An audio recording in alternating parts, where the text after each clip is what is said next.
sulla strada per la clinica, Massimo spiega il funzionamento dell'operazione. Massimo è calmo e disciplinato. Una volta parlato con il dottore, gli ha fatto delle domande ragionevoli, affermando che voleva darmi il massimo comfort. Come pensavo, l'incidente di ieri non ha influito né sulla mia salute né su quella di mio figlio. Il cardiologo ha anche confermato che non c'è niente di sbagliato in me e che il mio cuore è in ottime condizioni. Mi ha prescritto un farmaco di emergenza da assumere in situazioni critiche. Dopo 2 ore siamo di ritorno. Massimo dice all'improvviso: Luca, voglio chiamare mio figlio come mio nonno. Era un siciliano eccezionale e saggio, ti sarebbe piaciuto. Un uomo molto galante e intelligente, che ha pensato sempre a come trascorrere bene il suo tempo. È stato grazie a lui se mio padre mi ha mandato all'università, prima che io abbandonassi gli studi e iniziassi ad andare in giro con una pistola. Tutto ciò che mi importa è che il bambino sia sano e che crescerà normalmente. sarà una femmina, vedrai. Allora la chiameremo Eleonora Clara, come le nostre madri. Posso decidere da sola. No, Laura. Lo scriveremo sul certificato di nascita. Cosa?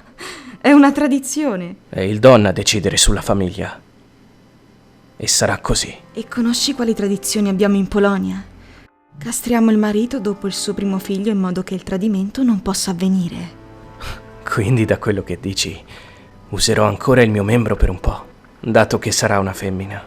Massimo, sei insopportabile. Massimo guida in autostrada. Mi sto godendo le meravigliose viste sull'affascinante Etna, da cui proviene una colonna di fumo. Improvvisamente il telefono squilla. Massimo mi guarda e dice: Laura, devo rispondere alla chiamata. E parlo con Mario ancora per un po'.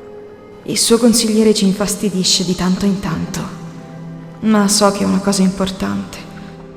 Adoro quando parla in italiano, è molto sexy e mi eccita da morire. Ma dopo pochi minuti inizio ad annoiarmi e mi viene in mente una idea molto sporca.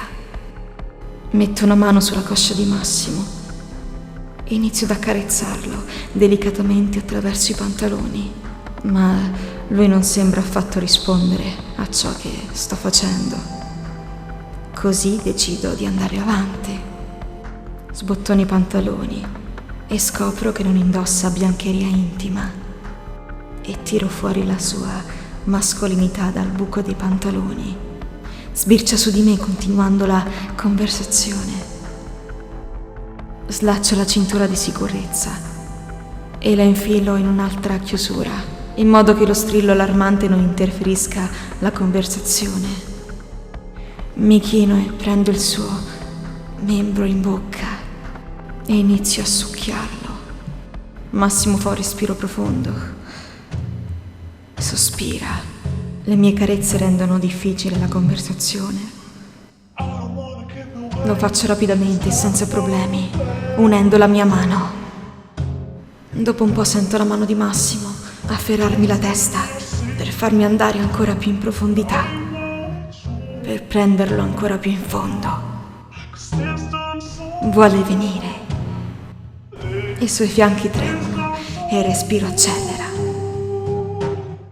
Non mi interessa se qualcuno ci vede. Sono eccitata e davvero voglio soddisfarlo. Dopo un po' sento chiudere la conversazione con il suo ciao e preme il tasto rosso sullo schermo. All'improvviso la macchina si ferma. Mi slaccia la cintura e le sue mani mi afferrano i capelli. Me lo mette ancora più in gola.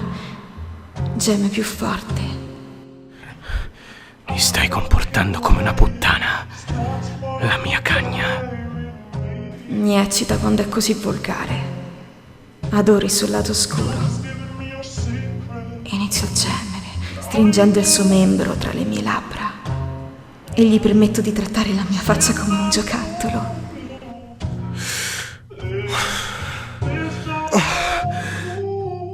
Inizio a gemere più forte e allo stesso tempo un'ondata di sperma mi inonda la gola. Ingoio ogni goccia con piacere. Lo lecco e poi lo rimetto nei pantaloni, riabbottonandoli. Mi asciugo la bocca con le dita, come se avessi appena assaggiato qualcosa di delizioso.